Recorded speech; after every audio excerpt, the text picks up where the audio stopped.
Welcome to Tenor Tech, where I solve the problems you didn't even know you had.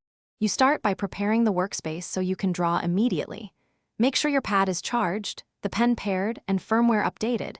This avoids interruptions. Open Animation Pad and create a new project, choosing the canvas size and naming layers logically. Set the frame rate to 24 or 30 frames per second and enable onion skin for 2 to 3 frames so you see motion context. Once done, lock background layers and select the brush and pressure settings you'll use for the first pass. Now you assemble the middle of the process by blocking in keyframes and refining the motion. Draw rough key poses on major frames, think 1, 8, 16, so the silhouette and timing are clear. Next, create breakdowns between those keys, adjusting spacing on the timing chart so arcs and weight read correctly. Use separate layers for secondary motion like hair or cloth to keep edits non-destructive. Make frequent playback tests and toggle onion skin to check flow. This iterative loop prevents big reworks later.